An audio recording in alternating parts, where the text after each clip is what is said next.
Price த Lord. உலகத்தில் நீங்கள் சந்தோஷமாக, மன மகிழ்ச்சியாக, நிம்மதியாக வாழ்வதற்கான ஒரு வழி உண்டு. என்னன்னு தெரியுமா? மன்னித்தல்.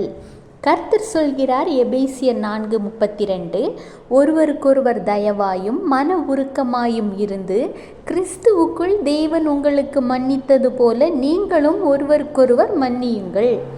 நீங்கள் தெரிஞ்சோ தெரியாமலோ ஒரு தப்பு பண்ணினா அதை மற்றவங்க மன்னிக்கணும், மறக்கணும், உங்களை மீண்டும் ஏற்றுக்கொள்ளணும்னு நீங்கள் நினைக்கிறீங்க இல்லையா?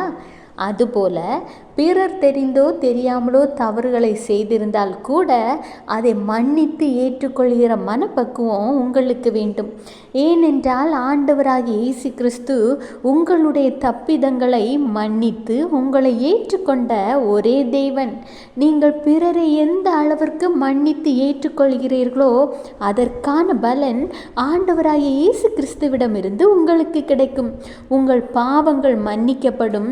எல்லாவற்றிற்கும் மேலாக உங்களை பார்த்து உங்கள் பிள்ளைகள் மன்னித்து சமாதானத்தை உண்டு பண்ணுகிற ஒரு எதிர்கால தலைமுறை உங்களால் உருவாகும்.